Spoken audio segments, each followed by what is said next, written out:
O Senhor esteja convosco.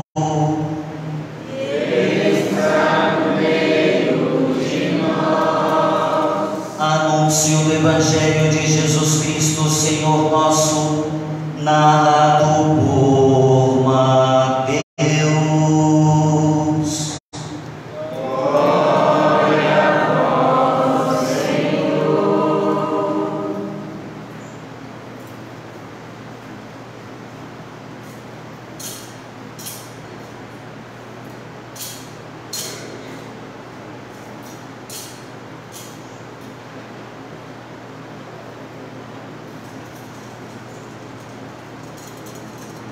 Naquele tempo, tomou Jesus consigo Pedro, Tiago e João, seu irmão, e os levou a um lugar à parte, sobre uma alta montanha. Ali, transfigurou-se diante deles. O seu rosto brilhou como o sol, e as suas roupas ficaram brancas como a luz. Nisto, apareceram-lhes Moisés e Elias conversando com Jesus. Então Pedro tomou a palavra e disse: Senhor, é bom ficarmos aqui. Se queres, vou fazer aqui 3 tendas, uma para ti, outra para Moisés e outra para Elias. Pedro ainda estava falando, quando uma nuvem luminosa os cobriu com sua sombra. Da nuvem uma voz dizia: Este é o meu filho amado, do qual pus todo o meu agrado. Escutai-o. Quando ouviram isto, os discípulos ficaram muito assustados e caíram com o rosto em terra.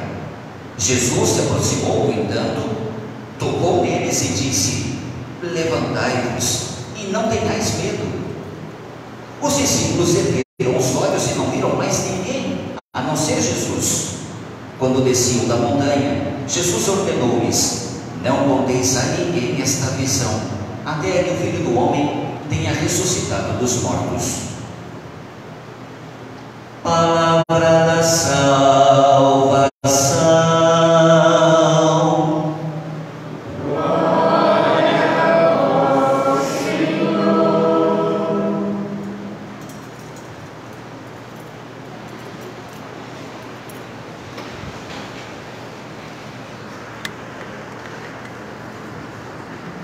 Juninho, bem-vindo.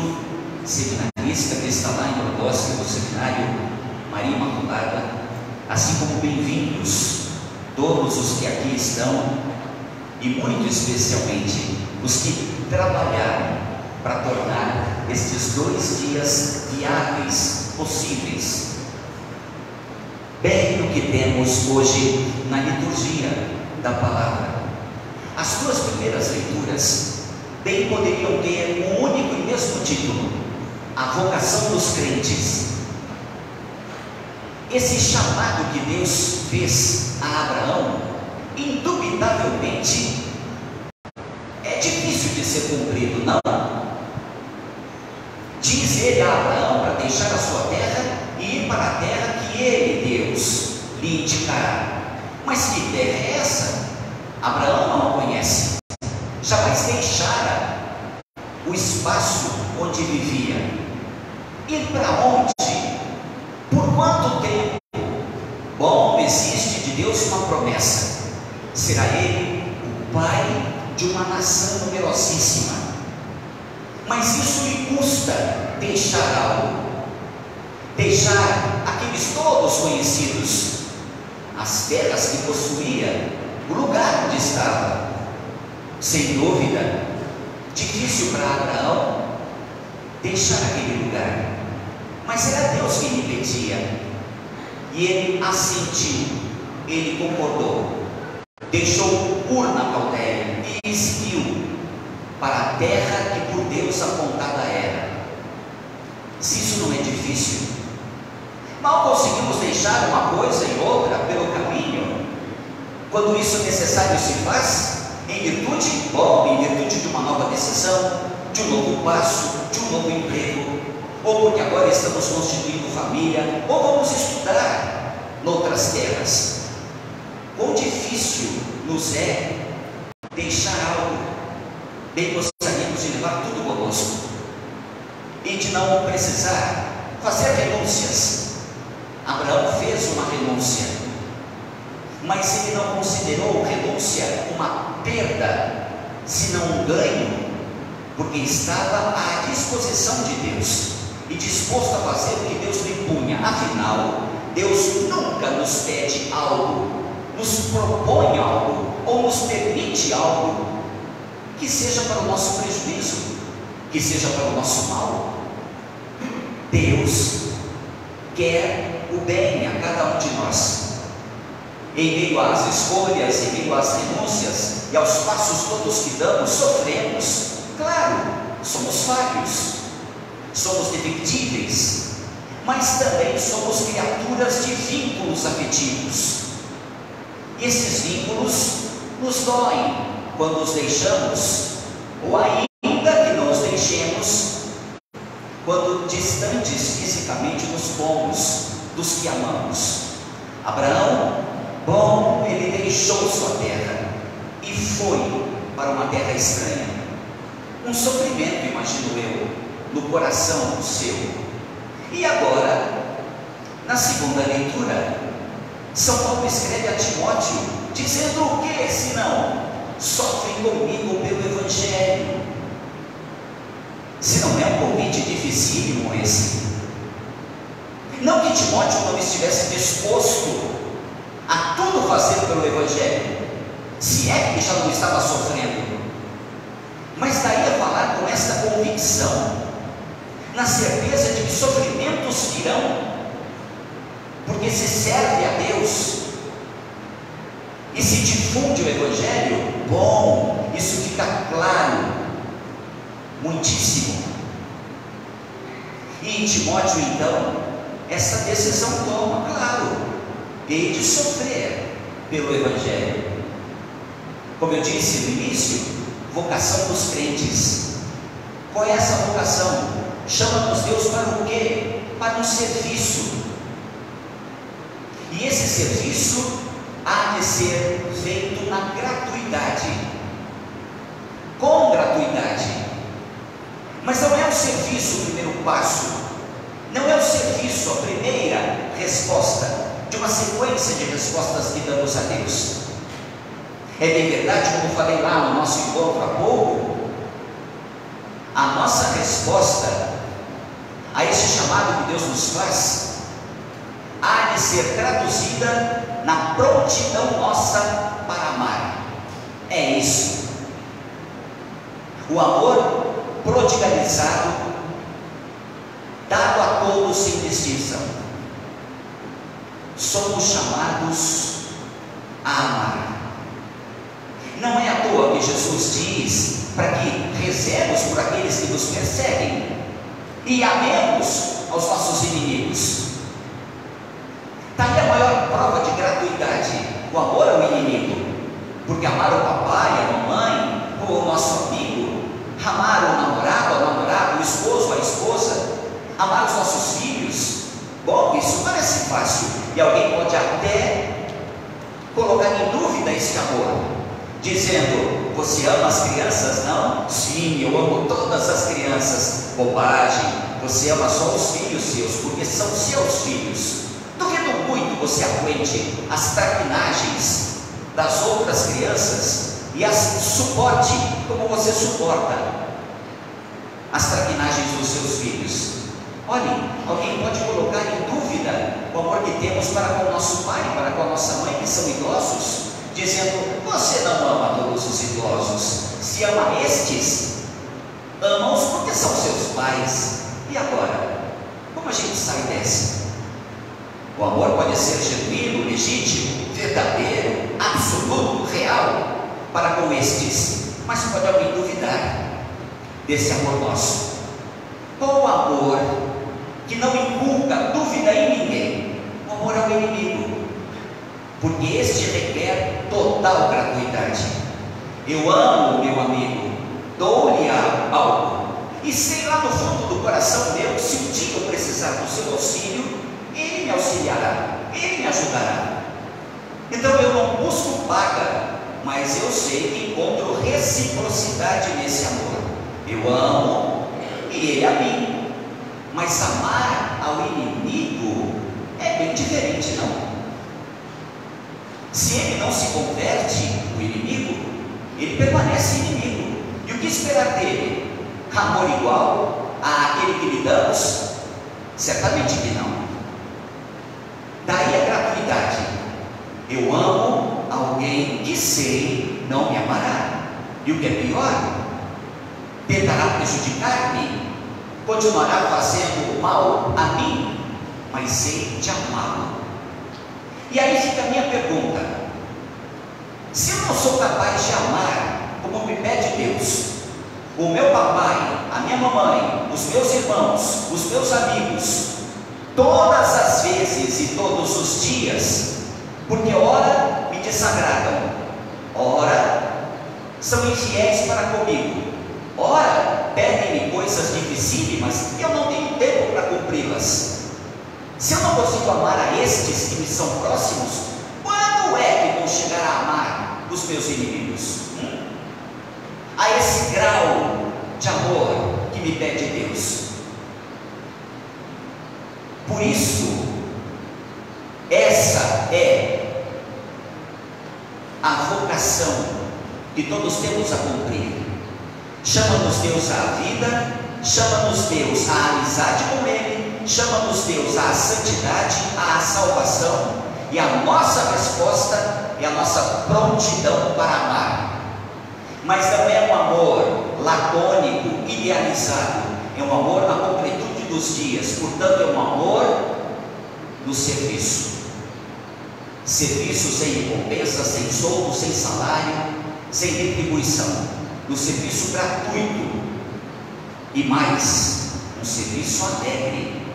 Não é para ser executado esse serviço com nossa cara amarrada, mostrando assim nossa indisposição, contrariedade. Não, mostrando alegria ao exercer esse serviço, ao ajudar alguém, ao amar alguém que não nos ama. A alegria é uma característica do cristão.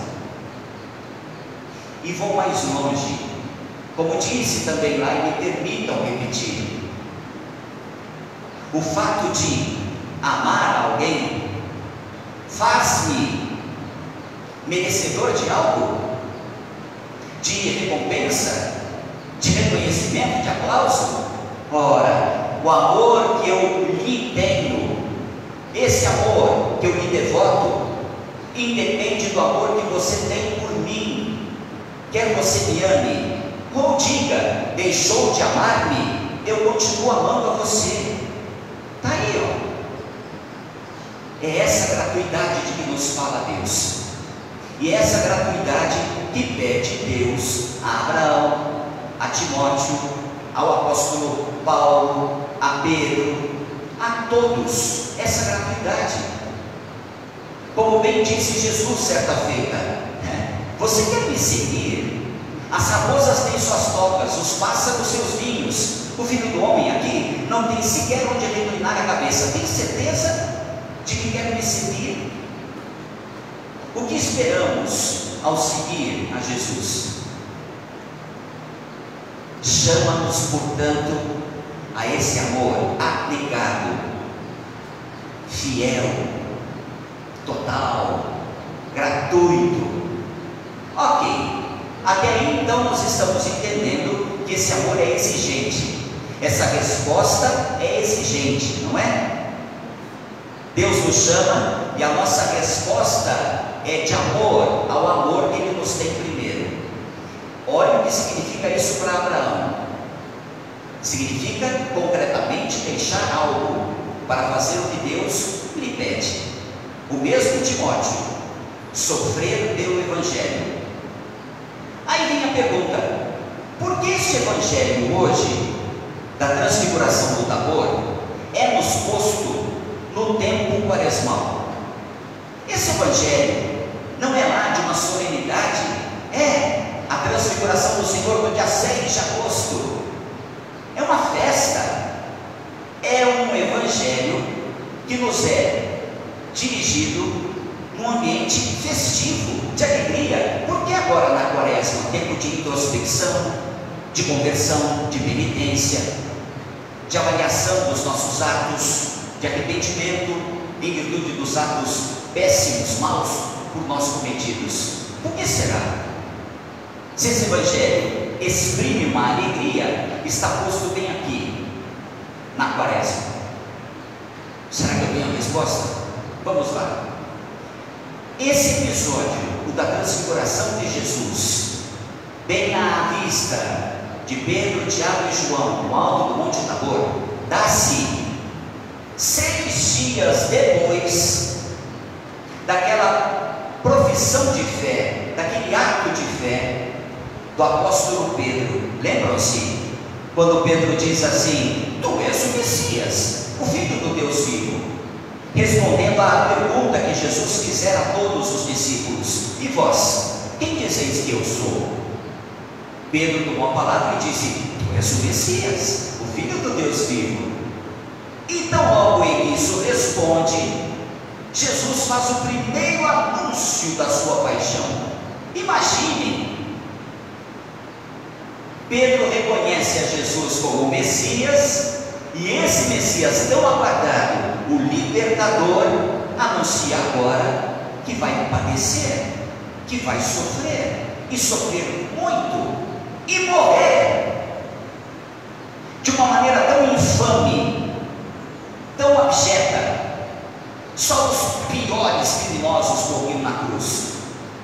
Qual foi a atitude de Pedro quando Jesus fez o anúncio da sua paixão? Disse-lhe: não, Senhor, isso nunca lhe aconteça. O que é isso? Claro que Pedro amava a Jesus e pensava Jesus com muito amor, mas também sabia ele que morrendo Jesus na cruz, sendo perseguido, seriam também eles os apóstolos perseguidos e muito provavelmente morreriam da mesma sorte. Sim, porque se perseguem a Jesus que é o Senhor, os seus seguidores vão experimentar o mesmo fim. Então Pedro tivera medo, e por isso dissera a Jesus: isso não te aconteça, Senhor, porque se isso também te acontecer, o mesmo se dará conosco. 6 dias depois, a transfiguração no Tabor.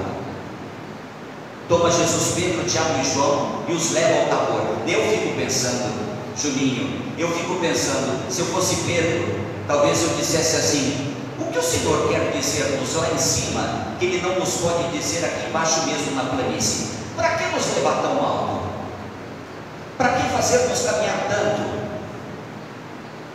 E chegando lá em cima, após todo o cansaço e subir a íngreme montanha, Jesus se transfigura. Existe ali uma experiência de céu. Eles se veem mergulhados numa atmosfera de céu. E Pedro então exclama: aqui é muito bom estar, Senhor, permaneçamos aqui, fiquemos.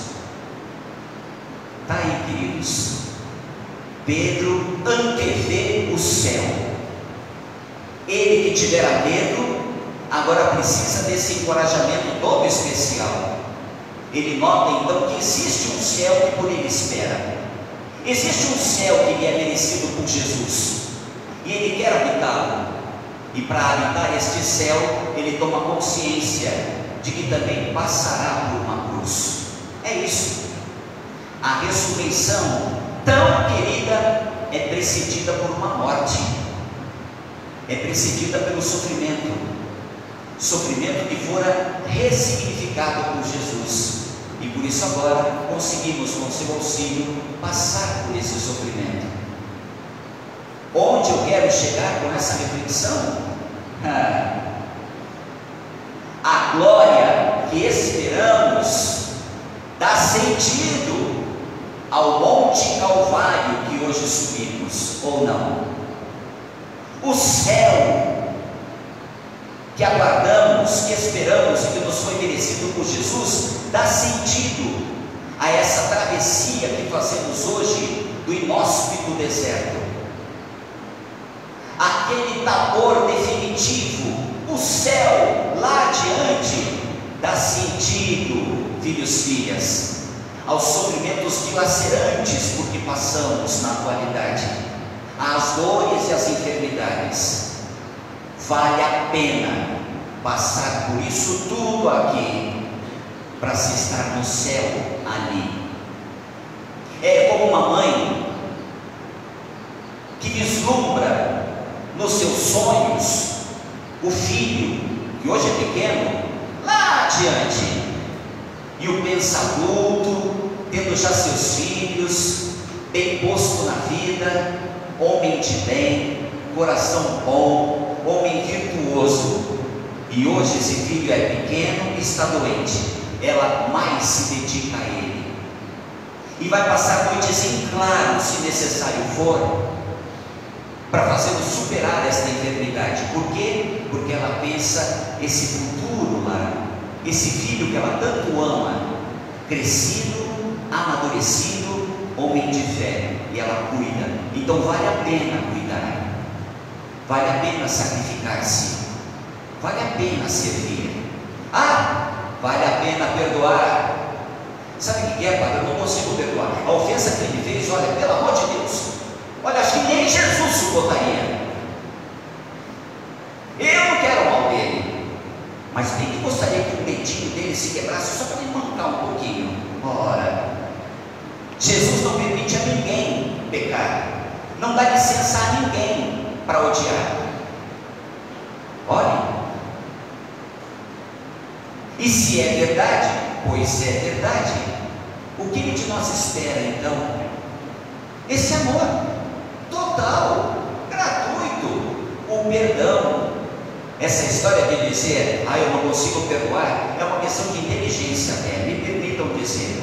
Sim, porque Jesus dissera certa vez, explicando o Pai Nosso, que ele ensina aos apóstolos: se não vos perdoardes uns aos outros, bem, se não perdoardes ao vosso irmão, o Pai do céu também não vos perdoará. Então é uma condição, não é? Eu quero ir para o céu e preciso perdoar, pois então eu vou perdoar. É assim. Mas eu não consigo, então não vai para o céu. Você está bem com essa resolução? Você está bem com essa decisão? Não, eu quero ir para o céu, então perdoe. Mas é que o meu inimigo lá fez coisas tão horríveis contra mim, disse coisas absurdas a meu respeito. Perdoe-o. E perdoar não significa lamber-o. Não. Significa rezar por ele, desejar mal algum a ele e fazer nenhum mal a ele, nada que o prejudique. Já é um bom começo, não é? O amor, por um amor em grau mais elevado e avançado. Então saiamos dessa celebração pensando se a nossa vocação também não é a vocação de um crente, daquele que crê. O que Deus me pede, eu dou. O que Ele me apresenta, eu aceito e acolho. O que Ele me exige, estou pronto para cumprir. Por quê? Porque ninguém como Deus, porque ninguém senão Ele sabe o que é melhor para mim, para nós, para cada um. Pensemos.